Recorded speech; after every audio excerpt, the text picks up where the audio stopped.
Je suis Jean-Éric Elie, je suis photographe et quatrième génération du studio Henri Elie à Aix. Nous nous retrouvons aujourd'hui pour évoquer le passé, le présent et le futur de toutes ces archives qui sont là depuis le studio a commencé en 1888. Comment la famille a été touchée par cet art ? Au début par la première génération de photographes, Henri, qui était imprimeur.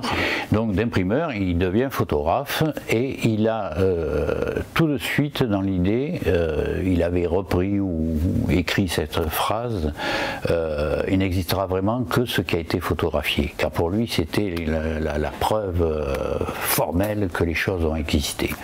Et donc, il n'hésite pas, même au début du siècle, à sortir du studio. Et lui, il sort et fait du reportage très tôt, ce qui permet d'avoir des archives assez exceptionnelles sur la ville d'Aix, bien sûr, et tous les personnages illustres ou humbles qui y sont passés. Après Henri, c'est Hugo, mon grand-père, qui a repris le studio très tôt, et après-guerre, c'est l'explosion de la presse écrite.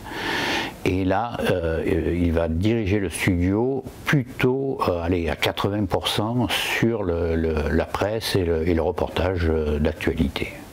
Ce qui fait que nous avons pratiquement au jour le jour tout ce qui s'est passé à Aix avec, je vous dis, les grands ou petits événements et les personnages illustres ou plus humbles.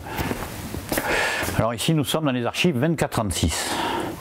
Donc là, vous avez des numéros, par exemple, de 1 à 5326. Chaque numéro Ce sont des pellicules, en fait. est classé comme ça. Premier festival d'Aix 1948, ici. Et les derniers en numérique.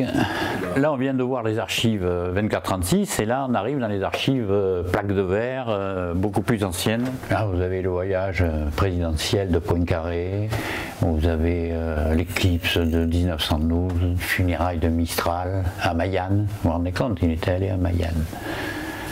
Le président Fallières, tout ça, c'est la construction du barrage, du projet Rigaud, donc le barrage de Bimont, tout ça, pratiquement au jour le jour aussi.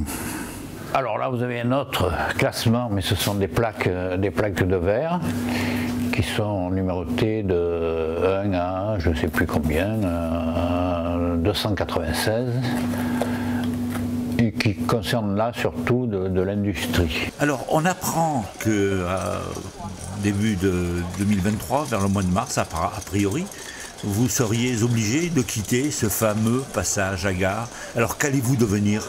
Je suis obligé donc de partir au mois de mars et d'ici là, il faut trouver un beau lieu pour montrer aux Aixois et à un plus large public même cette collection. Il faut que ce soit un centre vivant, pas simplement, même si beaucoup de photos concernent le passé, il faut que ce centre soit vivant et appartienne d'abord aux Aixois, bien sûr, mais aussi par des conférences, par des études, puisse intéresser un plus large public. Plus nous avons aussi gardé tout le matériel photographique depuis Henri. Donc il y a aussi une histoire de la photo à travers le matériel qui sera exposé.